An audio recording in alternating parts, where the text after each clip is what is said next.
טוב, יאללה, שבוע טוב, בשם Hashem na'aseh ve'natzliach, שנזכה להגדיל תורה לדירה. Aujourd'hui, nous sommes le dimanche 1er du mois de mars, pas le 1er avril. 1er du mois de mars, c'est le He du mois de Hadar, le He, le 5 du mois de Hadar, le Chaim Tovim ou le Shalom. On remerciera Fizbach Bezrat Hashem Mikol Alev, Noam Grunstein, si je prononce bien. Si Dieu veut un beau mariage pour Simcha et Ishaï, Shirel Zivugagun, Bezrat Hashem, Yamit Yuval, Bat Doli Sarah. Bezrat Hashem, Rak Smachot, L'Chaim Tovim, ou le Shalom. Juste un instant, Tzadik, juste un instant, j'ai plein de choses à dire. Yoni Levi, Todar Rabba Mikol Alev, Gemara Parianti aussi, qui a acheté un chiour. Eli Haddad, Hashem Vrechotra, Daniel Billard, Hashem Vrechotra, Shuv et Shuv, Irma Aoui, Claret Suyed, Ayekara, Jonathan Bar David, Hashem Vrechotra. Une grande réfoua shlema pour Yvette Esther Bat Clara. Tagouf. Aussi pour Eric, je ne veux pas qu'on donne ton nom, on n'ira pas plus loin. Nathalie Todarabba. Aujourd'hui, le chiour sera pour Michael Dahan. Bezrat Hashem, une grande réussite. בכל אשר תפנה תשכיל ותצליח לחיים טובים ושלום בהצלחה והרווחה בכל מעשי ידיך. גמרא בת דיאמנטי, c'est sa askara. בעזרת השם, רוח השם תנחנה בגן עדן עליון בכל השכבות עמה, et toute notre liste, מורתימיה הקדושה והטהורה, ז'ינט, מישל, בנות מסעודה, שרת עליה בת אפרת מרים, מאיר, שרה סופן, ירמיהו, אברהם בן מסעודה בן הראש אליהו, אמר בן עלי שמחה, סלומי רחל פרל, חיה בת מרים, למשפחת הלוי היקרה, בעזרת השם. טוב, j'ai hésité ce matin à parler de deux choses, revenir un petit peu sur ce qu'on avait dit hier, vous parler de la corona. Beaucoup de gens m'ont posé la question, encore ce Shabbat, Tofsim Oti, Mipo Vimisham, c'est quoi d'après vous la corona? Pourquoi est-ce que Dieu nous a envoyé une chose pareille? En général, les épidémies, quand elles sont envoyées, nagif, on dit en hébreu, c'est très souvent pour mettre en garde. Très souvent, pour mettre en garde les nations, les peuples, comme à l'époque de la préhistoire, du Moyen-Âge, il y avait la peste bubonique, la peste noire. Il y a souvent eu des épidémies. On peut considérer aussi la grippe comme étant une maladie envoyée du ciel. D'Afka la Gemara nous dit que ce genre de maladies comme la grippe ou le rhume ne sont pas spécialement envoyées du ciel. Il suffit que l'homme fasse attention à lui. C'est-à-dire que si tu sors sans écharpe, faire du ski et tu ne prends pas ce qu'il faut quand il fait extrêmement froid, bon ben, ton système immunitaire ne réagira pas forcément bien à cette agressivité qu'est le froid, et puis donc tu peux te provoquer des rhumes et autres. Est-ce que ça vient min hashamaïm? Il y en a qui disent dans le Talmud que non. Les maladies qui sont envoyées par contre, comme la corona, oui, ça vient du ciel. Ça veut dire que Behemet Akadosh Baruch Hu, Boré Olam, veut mettre en garde sur quelque chose qui nous démontre la fragilité de l'humain. C'est-à-dire qu'on ne fait pas ce que l'on veut, comme on veut et où on veut. Alors je vous dis franchement, je n'ai regardé aucun cours sur aucun rav qui parle de la corona. Je ne sais pas ce que les autres rabbanim m'ont dit. Bezrat Hashem. Aval techef nilmad ksat dvarim. Parce qu'en général, nous les juifs, Baruch Hashem, quand on a des choses qui apparaissent dans l'histoire, on sait que quand on écrit en hébreu, on rentre dans des codes, automatiquement. Ça s'appelle par Peraot la Torah, ou si vous préférez, la Torah codée. D'accord? Donc on va voir ensemble quelques guématriotes que on puisse trouver en rapport avec la corona, pour voir Behemet Ketzad Adam Yassé. Comme je l'ai expliqué à mon épouse hier, que Dieu la bénisse, c'est que plus que la corona, ce qu'il y a de dramatique, c'est qu'il y a une autre épidémie qui arrive, qui est encore plus grave. C'est celle de l'effondrement financier. Parce qu'aujourd'hui, toutes les frontières se referment, comme si Akadosh Baruch Hu est en train de demander à ce que chacun retourne chez lui, qu'il apprenne un petit peu à l'Eidboded. Et quand on m'a posé la question hier, on m'a dit Rav Toutou, d'après vous, à toute vitesse, c'est dû à quoi ce genre de choses?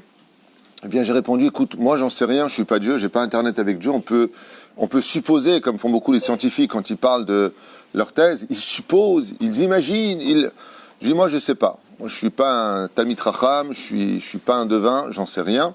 Mais ce qui est sûr, c'est que dans la Torah, quand on isole des gens chez eux, c'est à cause de leur bouche. C'est-à-dire que la corona est reliée à la bouche, c'est certain. Comme elle est transmissible par la salive, par les lèvres, Zebaruch Sheken Vadaï. Dans la paracha de Shemini et dans la paracha de Metzora, là-bas, on apprend qu'il y avait justement le Nagif, on était touché par une espèce d'épidémie qui touchait la peau de l'homme et on isolait l'homme à cause de sa haine gratuite, à cause de son lachon hara. Et c'est pour ça que je vous avais dit la dernière fois très brièvement que s'il y a vraiment un antidote, une solution à trouver pour éviter ce genre de choses, c'est vraiment d'apprendre à positiver avec nos lèvres, d'arrêter de dire des vulgarités, de dire des mauvaises choses. Prenez-le à la légère, prenez-le au sérieux, je m'en fiche, c'est votre problème. Moi, je vous dis ce que je pense. Ça ne veut pas dire que j'ai raison, ceci étant. Encore une fois, c'est pas mon Rav qui me l'a dit, ça ne vient pas du Gdolador. Je vous dis ce que je pense. Ah ben, il est évident que la Torah, Magina la Adam ou Matzila, la Torah nous protège et la Torah nous sauve. Mais si par contre j'écris le mot Corona, eh bien, même si on a vu que Rashi rappelle, il y a 1000 ans en arrière, justement à l'époque du Moyen-Âge, Rashi à Kadosh nous parle à propos de la mauvaise conduite de ceux qui mangeaient Ever Minachai, de ceux qui mangeaient des animaux vivants. Eh bien, Rashi écrit il y a 1000 ans en arrière le mot Corona. D'accord ? Bon, alors, ce qui est un petit peu embêtant dans tout ça, c'est qu'on trouve toujours des explications une fois que les choses sont venues. Ouais. Et pourquoi est-ce qu'on ne les dirait pas avant qu'elles ne viennent ? Le problème, c'est que si on avait dit à chaque fois que les choses allaient venir, voilà ce que la Torah nous dévoile, ils auraient dit encore, tu as les Juifs qui nous l'ont envoyé. Tu vois, ils adorent toujours chercher des accusations pour le peuple d'Israël. Alors, sans plus tarder, on va voir un petit peu quelques mots sur la Corona, qui fait en Gematria 367. Shlosh Meot, Shishim, Vesheva. C'est ça ? Hein ? Alors, la première des choses qu'on voit dans la Gematria, c'est Achal Arbar Chai. C'est parce qu'il mange des souris, des rats, des souris plus exactement vivantes. Alors, est-ce que ça vient nous parler ici ? Achal Arbar Chai veut dire il mange des animaux, en d'autres termes, vivants. C'est la même Gematria que le mot Corona. C'est-à-dire quand tu fais la Gematria, si je devais m'arrêter au code des comptes numériques en hébreu de ce que donnerait le mot Corona, c'est pourquoi il y a cette maladie-là, arrêtez de manger des animaux vivants. Et quel rapport avec les Goïms ? C'est que les Goïms sont assujettis dans les 7 lois noachides de ne surtout pas consommer d'animaux vivants. Il y a aussi une autre dimension qui est très importante dans la Torah, c'est qu'il est strictement interdit de faire souffrir les animaux. Pourquoi la shrita contre l'ignorance de certaines personnes qui refusent de se renseigner réellement et qui ne voient qu'avec leurs yeux ce que le théâtre de la shrita juive, comment dire en français shrita ? L'égorgement, oui. On voit un animal comme ça qui tremble dans tous les sens. Il faut savoir que selon le Shulchan Aruch, selon les lois juives, si un animal est tué et qu'il en a souffert, l'animal est taref. On ne peut pas le consommer. On perd l'animal. Hein ? Assour là, nous. On n'a pas le droit. La shechita est faite à un endroit où le canet et la véchette sont encore ensemble, ce qui fait qu'il est déconnecté au niveau du cœur, au niveau de l'esprit. Il n'y a ni souffrance et c'est mort instantanée. C'est comme ça que la Torah nous le demande. Cette Torah-là qui ne s'est jamais trompée, malgré les recherches scientifiques à savoir est-ce que Béhémet, la Torah n'a pas commis une erreur. Je ne parle pas des archéologues qui disent qu'il n'y a pas de preuve de ceci et cela. Ça ne peut absolument rien dire.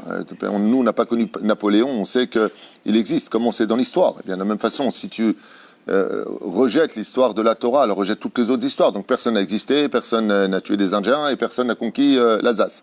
Donc on tomberait un petit peu dans une espèce d'hérésie au niveau de l'esprit. La Torah dit des choses et cette Torah-là nous met en garde sur le fait de ne pas faire souffrir les animaux. Et c'est vrai que là-bas, quand on voit certaines vidéos, par contre, où là-bas il n'y a pas de shrita, les chiens sont trempés directement dans de l'eau bouillante, chez Mishmor Virachem, ce qui est strictement interdit. J'avais dit la dernière fois qu'effectivement, on est écœuré de voir des gens qui mangent des souris, des gens qui mangent des chiens ou des chats. mais c'est pas moins, si l'animal est tué correctement, moins dégueulasse que de manger je sais pas, du poulet, ou c'est un animal. Seulement c'est leur culture, c'est pas la nôtre. D'accord ? Quand tu vas dans les pays musulmans, comment ils mangent avec les mains. J'ai vu comme ça au Maroc, ils mangent avec les mains et ils mangent de cette façon-là. C'est leur culture. Pour nous, c'est impropre. Il faut manger avec des couverts. D'accord ? Vous voyez, les Chinois, ils prennent 2 baguettes, ils les mettent dans le bol et sans s'arrêter comme ça. Ça paraît complètement débile de manger comme ça, mais c'est leur culture. Les Japonais, ou je ne sais pas si c'est chez les Chinois pareil, ils mangent par terre. Beaucoup de musulmans aussi mangent par terre. Nous, on s'assoit sur des chaises et on mange sur une table, le misbéar. Mais pour nous, ça pourrait être bizarre. Je rappelle que les Tunisiens ont le minag, par exemple, de faire le Seder de Pessah aussi par terre. C'est un minag. Donc on ne peut pas venir critiquer en disant « Regarde ce qu'ils mangent, les Amazoniens, ils mangent des araignées, ils mangent du serpent. » C'est leur culture. Tu serais, toi, né en Amazone, tu mangerais exactement ce qu'ils mangent, de la même façon, avec la même... regardez, Nissim, il est parti là-bas, comment il est devenu Je me rappelle, il y a quelqu'un qui était parti là-bas en Amazone, incroyable, un journaliste qui était parti en Amazone faire une émission, et il avait mangé des gros vers, parce qu'il a fait 3 mois de coma.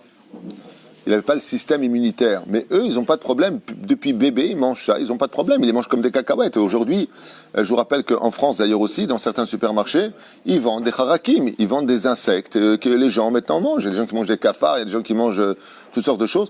La Torah nous a interdit les shratzim, nous a interdit tout cela. Et elle a interdit aux goïms qui ne sont pas sujettis aux lois de ne pas manger d'animaux. Un goy peut manger tous les animaux qu'il veut. C'est une abomination aux yeux d'Hachem. Ouais. Mais par exemple, il n'y a pas plus interdit de manger des rats dans le judaïsme que de manger du porc. Et pourtant, le porc n'est pas forcément dégoûtant au goût. C'est un des animaux les plus consommés dans le monde. Hein, pour nous, c'est une abomination. C'est-à-dire que le porc est placé au même niveau que manger des serpents dans la Torah. C'est la même chose. C'est pas plus interdit que moins interdit. Ça fait partie, il y a les bishratzim dont on parle, et puis il y a le gamal, l'arnevet, de manger du lapin, par exemple. Eh bien, tous les goïms mangent du lapin. Dans le judaïsme, le fait de le consommer est une abomination aux yeux de l'Éternel. C'est-à-dire que c'est pas moins dégueulasse que de manger du chien. Que manger du lapin. Dans la Torah, je parle. Ken, vous regarderez ça dans la paracha de Shmini, livre de Vaïkra. Noir sur blanc, là-bas, la Torah nous donne 4 animaux. Dieu dit, faites très attention, ne les consommez pas. Le porc, le chameau. Hein? Pourquoi il a créé le lapin? Pourquoi, dans ce cas-là, tu ne poses pas la question pourquoi il a créé les souris? Si. Pourquoi il a créé aussi... Oui, pourquoi? Chaque animal, dans l'équilibre de la nature, qui cache toutes les sens et on va dire la magie de la création du monde, chacun a un poste, un rôle à jouer. Ils se sont rendus compte qu'il y a une espèce qui était très dangereuse, mais qui crée l'équilibre. Je ne me rappelle plus c'était quel animal. On se demandait vraiment à quoi il servait. Le roi David a posé ta question. Il a dit, pourquoi Dieu il a créé les araignées? À quoi ça sert? Bémet. Et pourquoi Dieu a créé les frelons? Il y avait déjà les bourdons, les frelons. C'est-à-dire, eh bien, pour répondre à une telle question, le roi David a posé la question, il a été sauvé et par un frelon et par une araignée. D'accord? Entrée dans la grotte, elle a tissé une toile d'araignée, elle voulait le manger, ceci étant, mais le roi David a sa réponse qu'eux aussi peuvent sauver leur vie. Qu'est-ce qu'il a voulu dire à Kadosh Baruch Hu par cela? Il a voulu dire que chaque création du monde, que Hachem a créé aussi bien dans les océans que sur la terre, ont une utilité pour des choses qui dépassent l'entendement humain. Mais par contre, les écolos, c'est-à-dire ceux qui se sont un peu penchés sur la question, se sont rendus compte que quand les animaux disparaissaient, ça créait un déséquilibre. C'est-à-dire que le fait que les uns et les autres se consomment, eh bien, ça crée un déséquilibre. Par exemple, il y a un serpent dont le nom m'échappe, qui est tout noir, qui fait jusqu'à 3 mètres de long. D'accord? Et lui, il ne se nourrit que d'autres serpents. D'accord? C'est son truc. Et il a un anticorps qui est très spécial. C'est-à-dire que même le serpent à sonnette, qui a un venin extrêmement violent et qui tire aussi rapide qu'un éclair quand il vient pour mordre, eh bien, sur lui, ça n'a aucun effet. Sur son venin ne l'atteint pas. D'accord? Eh bien, les scientifiques disent que sans ce serpent-là, ouais, le monde serait envahi de serpents. Parce que lui, il se nourrit que de ça. C'est extraordinaire. Essentiellement, de ça, 99% de sa nourriture, c'est des serpents. D'accord? Eh bien, aujourd'hui, qu'est-ce qu'ils font? Dans les villages ou dans les villes où il y a des serpents dans la nature qui sont venimeux, ils achètent ces serpents-là qui sont très longs et noirs, j'oublie le nom, peu importe, et ils sont très contents parce qu'ils ne s'attaquent pas aux humains, ils s'attaquent aux serpents. Et donc, ils créent un équilibre. De la même façon, dans les océans ainsi que sur Terre, chaque hiérarchie, chaque animal est là pour rééquilibrer le monde de l'autre. Ça se passe de façon assez cruelle. Ça s'appelle Bidjouk, Chercheret Amazon. C'est la chaîne de la nature sans laquelle, eh bien, s'il n'y avait pas cela, il y aurait un déséquilibre dans le monde. Donc Dieu maintient son équilibre avec la nature, et il est sûr que l'homme ne peut pas vivre sans la nature, mais la nature peut vivre sans les hommes dans le domaine de l'équilibre, parce que la nature a été créée quand même pour les hommes. Donc j'aimerais quand même vite aller par rapport à cela. Achal Arbar Chai, le symbole qui en ressort, c'est il mange des animaux vivants, entre autres des souris vivantes. Vea Kadosh Baruch Hu, l'orotse etze. D'où est-ce que je sais que Dieu ne veut pas? C'est marqué dans la Torah, c'est pas une chose que j'invente, c'est à la même gematria. Deuxième chose que j'ai retrouvé aussi sur la gematria de Corona, c'est que les hommes sont devenus trop puissants dans le sens où ils pensent que tout se dirige, tout se contrôle, on n'a peur de rien, on provoque tout, on peut être immoral, les hommes deviennent des femmes, les femmes deviennent des hommes, on fait des défilés d'homosexuels, on lutte aujourd'hui contre la Torah. Ça y est, toutes les barrières ont été abattues, l'homme devient Dieu. Eh bien, la gematria, c'est Hachem Tsur Vegoali. Dieu est mon rocher et mon protecteur. C'est-à-dire que des fois, Kadosh Baruch Hu, qu'est-ce qu'il fait? C'est la même gematria que le mot Corona, que ça rappelle aux gens que dans la vie, il faut lever les yeux vers le ciel et de comprendre que sans Dieu, t'es rien. Combien l'homme est fragile, et malgré sa grande bouche, il ferait mieux de comprendre que c'est pas son artillerie nucléaire, c'est pas son armée si puissante, et c'est pas ses scientifiques, ni ses historiens, ni sa culture qui le sauve. Quand Kadosh Baruch Hu veut faire tomber quelqu'un, il peut envoyer un tout petit Haïdak, quelque chose de tout petit, qu'on ne voit même pas, et qui met KO toute l'humanité, puisqu'aujourd'hui, toutes les frontières se ferment. La situation est rentrée dans une espèce de pseudo-panique. On veut Birlal déclarer dans certains pays la pandémie. Ils veulent fermer les frontières, tout. Okay. On en est là aujourd'hui. L'Italie a fermé déjà 6 villes. 6 villes sont fermées. C'est un truc de fou. La Chine, qui était, on va dire, le moteur international, aujourd'hui se retrouve totalement isolée. Mais c'est un truc de fou ce qui est en train de se passer. Et tous les grands financiers aujourd'hui ont très très peur par rapport à la bourse, parce qu'effectivement, si chacun reste cloîtré chez lui, que maintenant ils disent en plus de ça qu'il faut commander par Internet, ne pas bouger de chez soi. On est vraiment rentré dans une espèce de film d'horreur, Shem Elachem, que Dieu nous protège. Encore une gematria, bien entendu, Ken Tzedaka Lechaim. Oui, Tzedaka pour la vie. Gematria, Corona. Ken Tzedaka, tu veux t'en sortir, donne de la tzedaka pour vivre. Ken tzedaka lachaim, Bezrat Hashem, l'ominastam, nous avons, nous, le mérite d'avoir Zecher la Mahatzit HaShekel, où les hommes, les femmes, Bezrat Hashem, ainsi que les enfants, c'est bien. Comme dira Maran Harav Ovadia Yosef, s'ils peuvent donner aussi pour les enfants, moins de 13 ans. Minadine, 13 ans minimum, ou 20 ans, c'est une mahlouket. Les hommes, les femmes et les enfants donneront Zecher la Mahatzit HaShekel, si possible en 3 pièces. On peut faire un chèque, on peut faire par la carte, Zecher la Mahatzit HaShekel.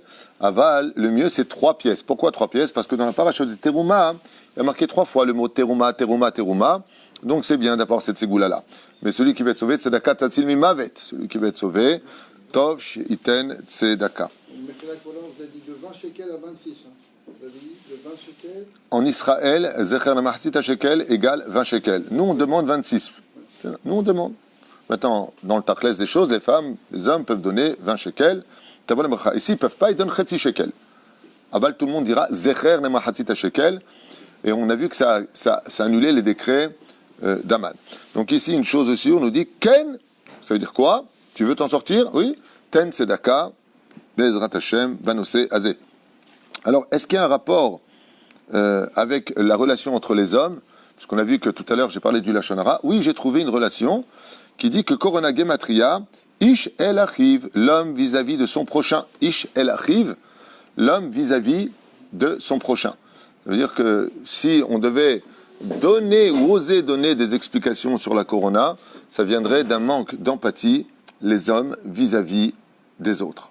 C'est-à-dire une haine qui est aujourd'hui menée par des critiques non-stop, et cette haine-là serait aussi de la même gematria, du même compte numérique, pour celui qui adhère à ce genre d'explication, gematria Corona. C'est-à-dire, puisque vous êtes tellement haineux les uns vis-à-vis des autres, eh bien, que chacun retourne chez soi, il y en a marre de cette haine. Peut-être, il y a ici un message divin, puisque le Créateur du monde voudrait, une fois pour toutes, Mishpechot Adama, que tous nous nous comportions Bezrat Hashem, avec gratitude vis-à-vis des autres. Quand tu viens dans un pays qui t'accueille et de la gratitude, ne fais pas du mal au pays qui te donne à manger. Hein. Bezrat Hashem, d'où l'ordonnance de Dieu de nous demander d'accueillir les étrangers chez nous et de ne pas oublier qu'on a été étrangers chez eux, à la condition les étrangers qui viennent chez nous ne considèrent pas nous comme des étrangers et eux se prennent pour chez eux. C'est ce que je veux dire. Donc quand on est parti en Tunisie, Algérie ou Maroc ou autre pays, on s'est toujours considéré comme étranger. On n'a jamais fait de mal, on n'a jamais jeté de pierre et on n'a jamais dit c'est notre pays. On est venu, on a été invité, on est reparti, une main devant, une main derrière, viré. Nous, on n'a jamais renvoyé quelqu'un sans c'est bien. Tov, comme parenthèse. Et bien entendu, on entend de plus en plus dans les radios, dans les médias, est-ce que ce serait la fin du monde? Est-ce qu'on parle d'une pandémie? Est-ce que Béhémet, est-ce que dans la gematria du mot Corona, il y aurait aussi ici un rapport avec la fin des temps ou Mashiach? Alors sur ce, je vous propose quelques gématriotes. Ça va pas le cours aujourd'hui. Écoute, les gens me demandent pourquoi je ne fais pas de cours sur la Corona. J'en sais rien. Alors ce matin, à toute vitesse, j'ai essayé d'observer quelque chose. Le problème qu'il y a, c'est que je n'ai pas besoin de préparer le cours parce que ce que je dis, c'est des suppositions. Je ramène des gématriotes, vous n'avez qu'à les vérifier, elles sont là. C'est-à-dire, elles ne sont pas de moi, je les ai regardées sur Internet.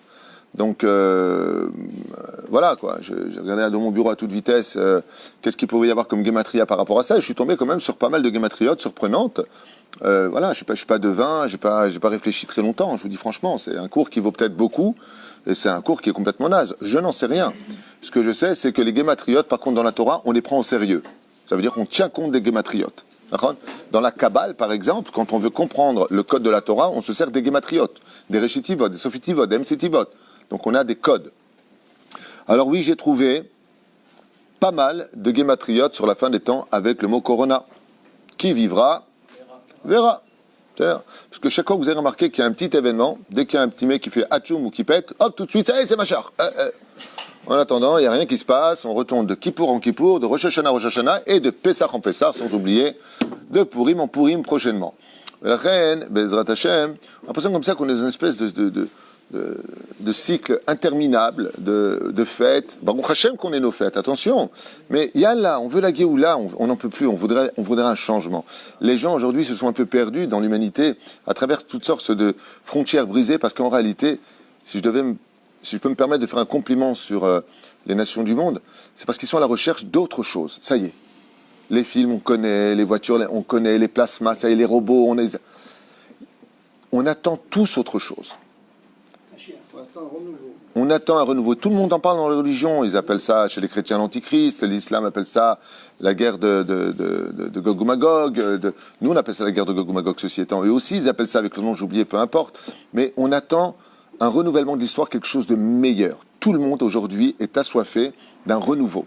On a besoin d'un renouveau. Alors voilà ce que ça donne. Corona, Gematria, Gog ou Magog, Bakaitz.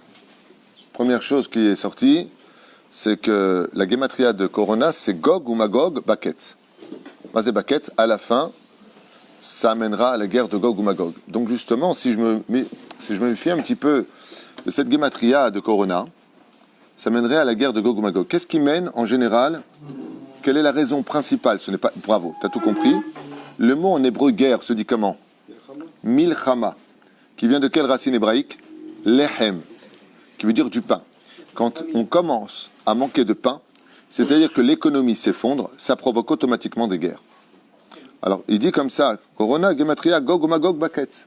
Basof, les Mazéachol, les Avi, les Milchama, Mamash, Ben Leumit. Ça veut dire que ça peut vraiment provoquer, la Gematria chez le Corona, ça peut vraiment provoquer une guerre. Ça ne veut pas dire que c'est une fatalité. Attention, dès que ce sera fini, machin. Non, c'est pas ça que ça veut dire. Mais, effectivement, ça signale ici qu'à la fin, cela pourra mener à une guerre internationale où la Chine pourrait se lever dans le monde puisqu'elle a été isolée et que là-bas, il y a plus d'1,6 milliard de Chinois qui aujourd'hui sont sans import-export, sans travail. Et ça ressemble à une marmite, comment on appelle ça, sous pression, une cocotte minute, parce que ça va exploser tôt ou tard. Mais il n'y a pas de désespoir. Deuxième Gematria, on ne peut pas être plus clair, Bo Mashiach. Gematria Corona. C'est ce qui annoncerait la venue du Mashiach. Qui vivra, verra. Dans le cas où tu n'as pas compris, tu as encore une autre gematria, Corona, Sof Haolam Gog Magog. La Corona viendrait annoncer en signe que on n'a pas réussi à éviter la guerre mondiale, la troisième, Gog ou Magog, c'est gematria, Sof Haolam Gog ou Magog. Encore une fois, c'est des suppositions, demain ça peut disparaître et c'est ce qu'on souhaite. Bezrat Hashem que tout cela s'arrête parce que ça fait beaucoup de morts. Et comme je l'ai dit, j'entends certaines personnes critiquer « Ouais, les Chinois, machin, truc, ça. » Bon, tu as juste eu de la chance, toi, de ne pas être ni Chinois pour manger des chauves-souris et des rats et des machins. Parce que tu serais né en Chine, tu aurais été exactement comme eux, avec des yeux bridés, et c'est leur culture. Je n'adhère pas, je trouve ça pas bien. Mais tu serais né là-bas, tu aurais été toi aussi Bruce Lee, hein, baba. Elle m'a la saute. Et si on se pose la question, quand est-ce qu'il y aurait éventuellement une date finale, eh bien la Gematria de Corona nous donne Kavbet le Chodesh Av. Là, on a une date précise. Le mot Corona, ça donne le 22 du mois de Av. Hein? Kavbet, donc le 22 du mois de Av, ça ferait quoi en français? Je vous le dire, je n'ai même pas vérifié. J'ai fait ça à toute vitesse ce matin.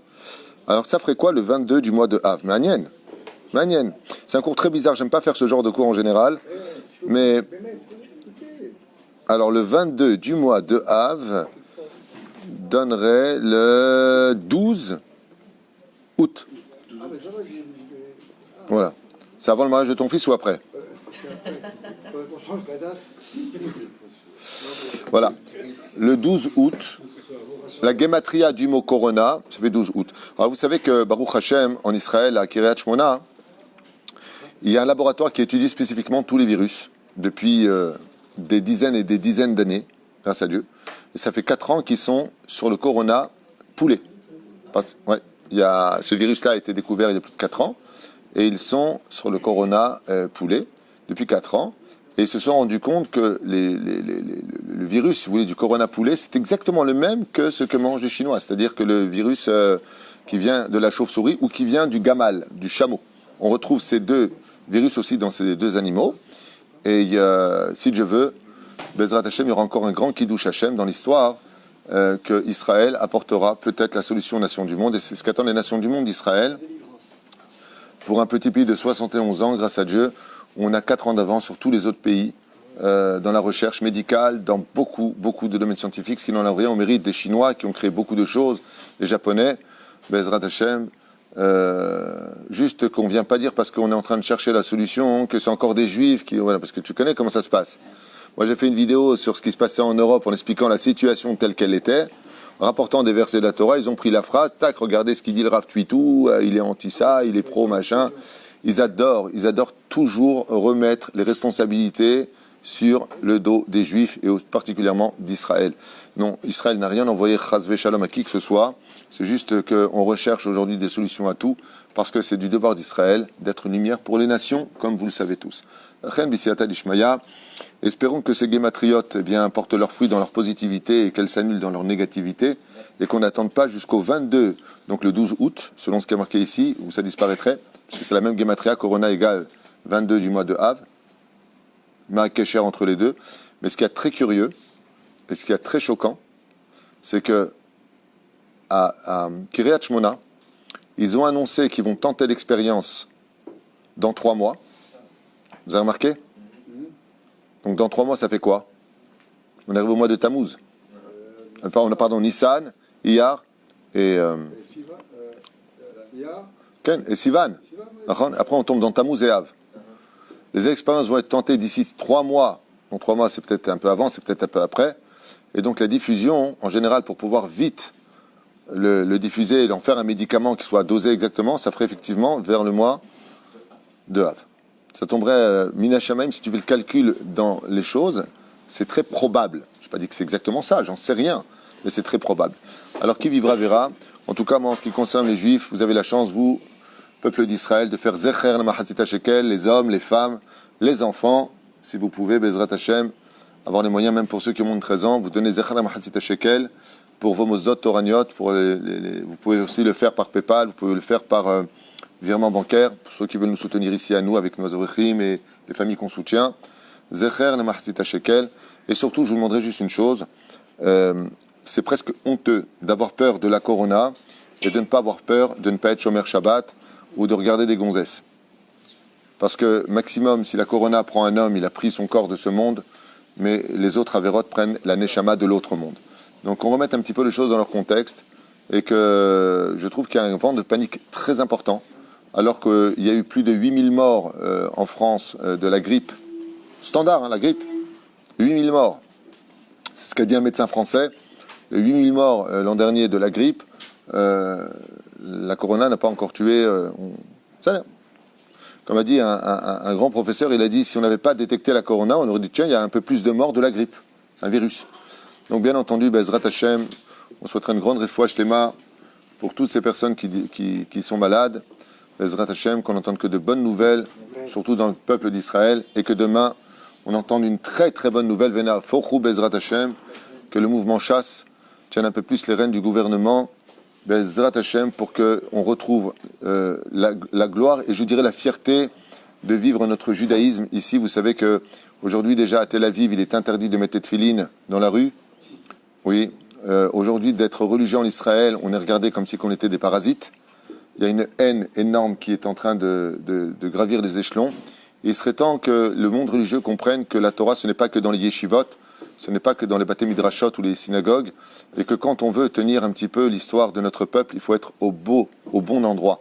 Et c'est pas pour rien que Mina Shamaim, c'est à la veille de Purim que ça se passe. Mordechai était chef du Sanhédrin, c'était le rabbin religieux, et il est devenu ministre chez Achashverosh.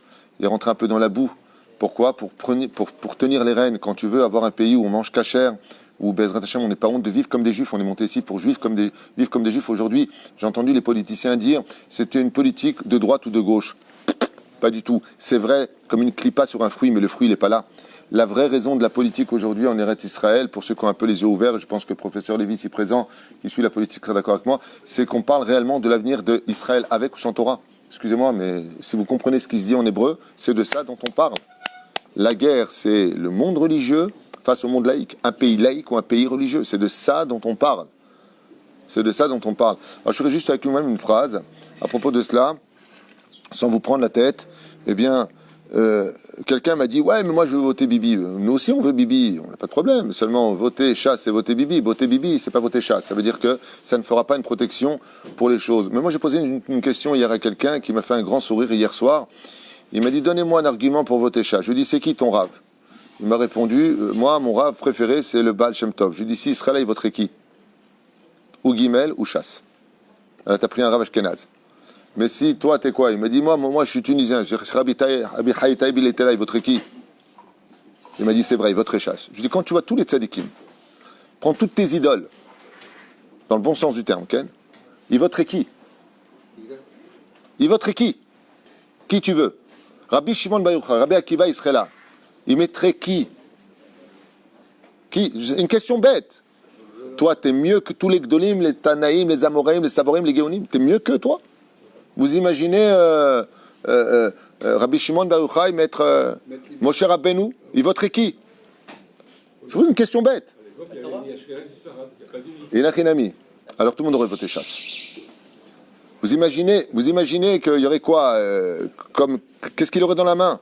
Je vous pose une question bête. Tous les rabbanim, dignes de ce nom, hein, je ne parle pas des détracteurs, mais tous les rabbanim. Badaï. Bah, tu veux pas de la Torah en Israël? Tu veux pas voter Torah? J'ai pas compris, c'est quoi ton problème? Vous inquiétez pas, ça ne deviendra pas un pays... Il y a la Torah Khomeini. Hein. C'est juste qu'on voudrait vivre notre Torah. Que la démocratie marche dans les deux sens. Parce qu'aujourd'hui, ça ne marche que dans un sens. Et le pouvoir est entre leurs mains, il serait temps de changer un peu l'histoire d'Israël et de dire à Kadosh Baruch Hu, on veut que toi tu règnes parmi nous. Et si vous n'avez pas encore compris ce que veut Hachem, c'est un peuple sur sa terre, oui, sioniste, ouais, mais Kadosh, pratiquant la Torah et les mitzvot. Baruch Adonai Leolam, Amen, Amen, Shavua Tov, Bezrat Hashem.